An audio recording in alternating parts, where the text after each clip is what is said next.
power with civilians, Myanmar's military staged a coup.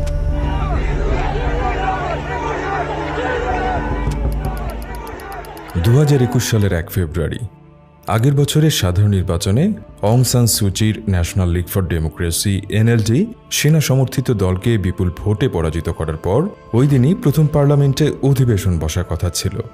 কিন্তু এর আগেই সকালে সেনাপ্রধান মিং অং লাইংয়ের নেতৃত্বে সংঘটিত হয় একটি সেনা অভ্যুত্থান। অং সান সুচি সহ অন্যান্যদের গ্রেপ্তার করে তাতমাদাও নামে পরিচিত দেশটির সামরিক বাহিনী। জারি করা হয় জরুরি অবস্থা। ফের মিয়ানমারের ক্ষমতা চলে যায় সামরিক জান্তা সরকারের হাতে। মজার বিষয় হচ্ছে, এ নিয়ে 4 বার সেনা অভ্যুত্থান ঘটল দেশটিতে। 1948 সালের স্বাধীনতার পর থেকে 76 বছরের ইতিহাসে ডিক্রি জারির মাধ্যমে মিয়ানমারকে দীর্ঘ 40 বছর শাসন করেছে দেশটির সামরিক বাহিনী।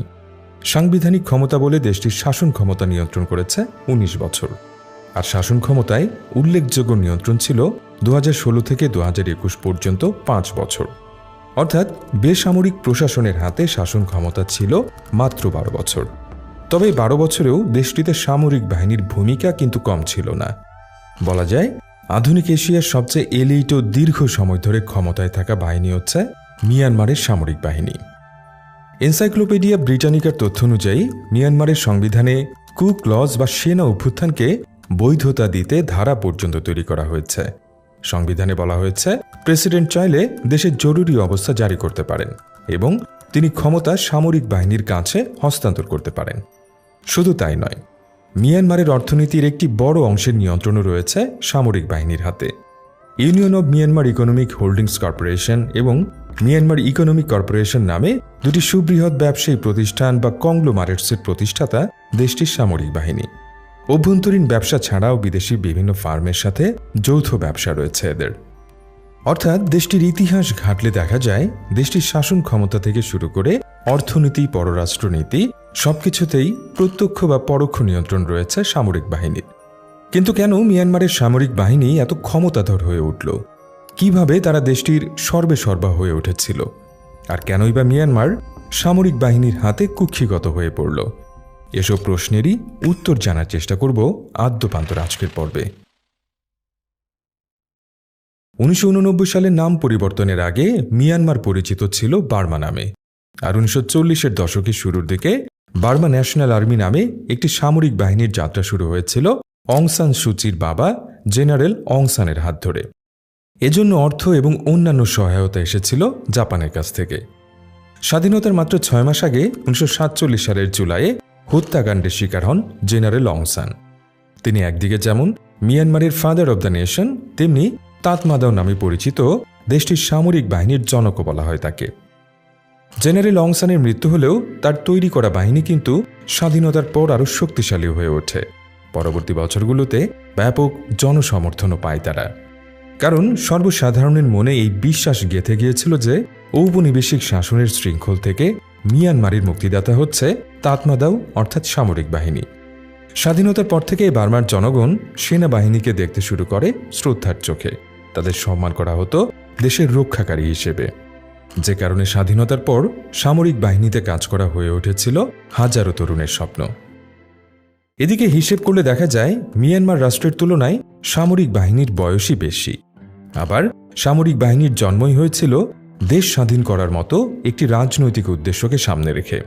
ফলে স্বাধীনতার পরও যে দেশটির রাজনীতিতে সামরিক বাহিনীর উল্লেখযোগ্য ভূমিকা থাকবে সেটাই স্বাভাবিক। যে কারণে 1948 সালের স্বাধীনতার পর থেকেই রাজনীতির কেন্দ্রবিন্দুতে থাকার জন্য উঠে পড়ে লাগে মিয়ানমারের সামরিক বাহিনী।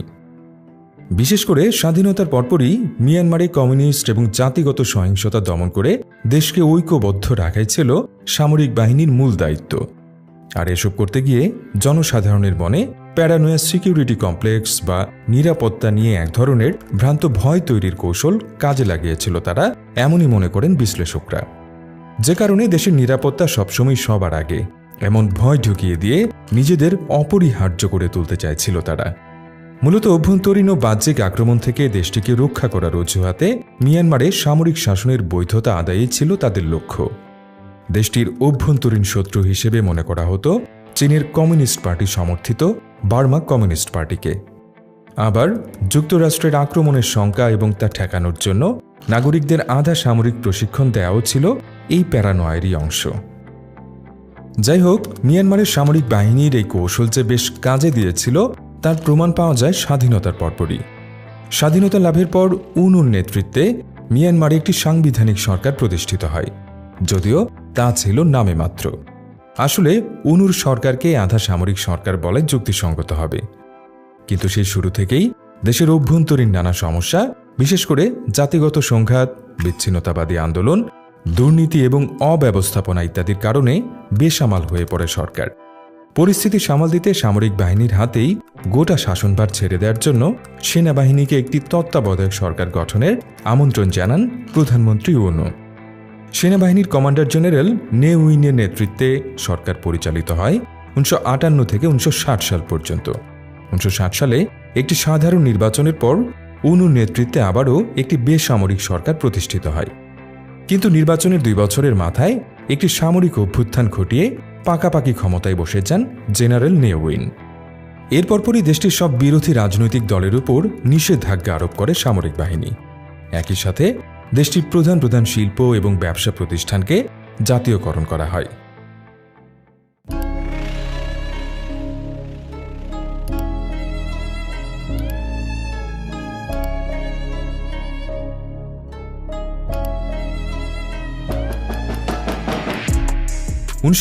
সালে ক্ষমতা নেয়ার পর থেকে টানা 2011 সাল পর্যন্ত শক্ত হাতে সরাসরি দেশ শাসন করেছে মিয়ানমারের সেনাবাহিনী।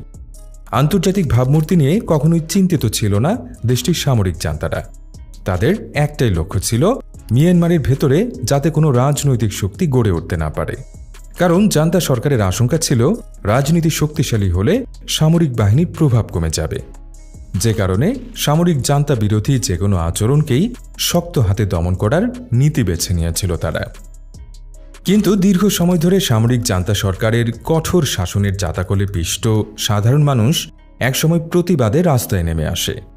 সরকারের অর্থনৈতিক অব্যবস্থাপনার বিরুদ্ধে এবং গণতান্ত্রিক সংস্কারের দাবিতে দেশজুড়ে বিক্ষোভ শুরু হয়েছিল 1988 সালে। নেতৃত্ব দিয়েছিল শিক্ষার্থীরা। প্রায় 5000 বিক্ষোভকারীকে হত্যা করে বিক্ষোভ দমনের চেষ্টা করেছিল সামরিক বাহিনী। তবে ঘটনার পর যেমন জনসমর্থন হারায় তারা, তেমনি একই বছরের সেপ্টেম্বরে জেনারেল স মংয়ের নেতৃত্বে ঘটে দেশটির তৃতীয় সেনা অভ্যুত্থান, যার ফলে আবারও সেই সামরিক শাসনের জালেই আটকে যেতে হয় মিয়ানমারের জনসাধারণকে।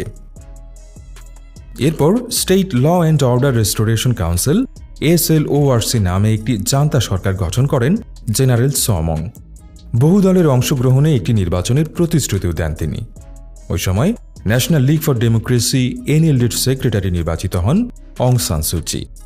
1990 সালের মে মাসে অনুষ্ঠিতব্য নির্বাচনকে সামনে রেখে অং সান সুচির NLD ব্যাপক জনসমর্থন পেয়েছিল, যা আবার মাথা ব্যথার কারণ হয়ে উঠেছিল জান্তা সরকারের, যে কারণে সামরিক বাহিনী বিরোধী বক্তব্য দেওয়ার অভিযোগে অং সান সুচিকে গৃহবন্দী করা হয় 1989 সালে, আর প্রায় 16 বছর গৃহবন্দী হয়েই থাকতে হয় তাকে।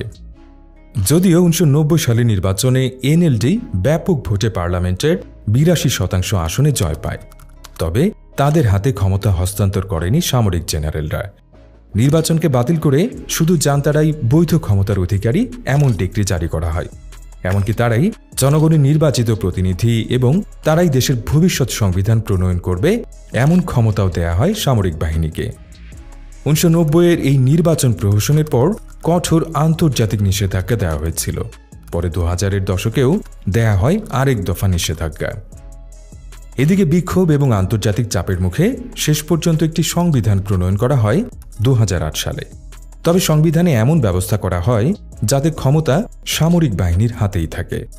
যেমন পার্লামেন্টে সামরিক বাহিনীর জন্য 25% আসন বরাদ্দের মাধ্যমে সামরিক বাহিনীকে ভেটো দেওয়ার ক্ষমতা দেয়া হয়, যার ফলে সামরিক বাহিনীর অনুমোদন ছাড়া সংবিধানে কোনো পরিবর্তন আনার পথ বন্ধ হয়ে যায়। একই সাথে স্বরাষ্ট্র মন্ত্রণালয়, প্রতিরক্ষা মন্ত্রণালয় এবং সীমান্ত বিষয়ক মন্ত্রণালয়ের মতো রাষ্ট্রের গুরুত্বপূর্ণ 3টি মন্ত্রণালয় রাখা হয় সেনাবাহিনীর হাতে। এছাড়া 3 জনের মধ্যে একজন ভাইস প্রেসিডেন্ট সামরিক বাহিনীর হওয়া বাধ্যতামূলক করা এবং জাতীয় প্রতিরক্ষা ও নিরাপত্তা কাউন্সিলে সামরিক বাহিনীর সদস্যদের সংখ্যাগরিষ্ঠতা নিশ্চিত করার ব্যবস্থা করা হয়।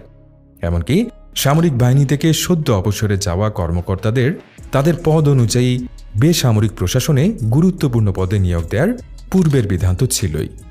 সাধারণত জেনারেল পদে থাকা সামরিক কর্মকর্তাদের মন্ত্রী পদে নিয়োগ দেওয়া হতো, আর এই ব্যবস্থা বহাল আছে এখনও। 2015 সাল থেকে 5 বছরের জন্য অং সান সুচির এনএলডির নেতৃত্বে একটি বেসামরিক সরকার গঠিত হলেও সেনাবাহিনীর প্রভাব থেকে সেই সরকার বা রাষ্ট্রীয় কাঠামো কখনোই বের হয়ে আসতে পারেনি। যাই হোক, মিয়ানমারের সামরিক বাহিনীর ক্ষমতা বাড়ার সাথে সাথে বেড়েছে এর পরিসরও।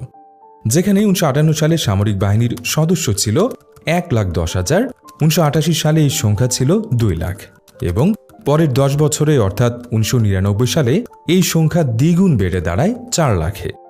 এছাড়া আরও 80,000 পুলিশ সদস্য ছিল সামরিক বাহিনীর অধীনে। এদিকে 2014 সালে মিয়ানমারের প্রতিরক্ষা বাজেট ছিল $2.4 বিলিয়ন মার্কিন ডলার, বা সরকারের মোট ব্যয়ের 14%। 2013 সালে এটি ছিল দেশটির মোট দেশজ উৎপাদনের 4.5%, যা দক্ষিণ পূর্ব এশিয়ার দেশগুলোর মধ্যে সর্বোচ্চ। এদিকে 1988 সালে প্রথম দেশ হিসেবে মিয়ানমারের সামরিক সরকারকে স্বীকৃতি দিয়েছিল চীন। তখন থেকেই চীন ও মিয়ানমারের মধ্যে তৈরি হয় জোরদার সম্পর্ক। এছাড়া আসিয়ান জোটে যোগদানের ফলে দক্ষিণ পূর্ব এশিয়ার দেশগুলোর সাথে মিয়ানমারে ভালো সম্পর্ক গড়ে উঠলেও দেশটিতে সামরিক শাসন নিয়ে এসব দেশ কখনোই তেমন উচ্চবাচ্য করেনি। এমনকি আন্তর্জাতিক নিষেধাজ্ঞার মুখেও মিয়ানমারকে অস্ত্র দিয়ে আসছিল চীন, কারণ মিয়ানমারকে হাতে রাখা চীনের কাছে দারুণ গুরুত্বপূর্ণ। আরও গুরুত্বপূর্ণ, মিয়ানমারের ভেতর দিয়ে চীনের বঙ্গোপসাগরে প্রবেশ করা। এই বিষয়ে বিস্তারিত জানতে দেখুন আদ্যপান্তর এক্সক্লুসিভ পর্ব, লিঙ্ক ভিডিও ডেসক্রিপশনে।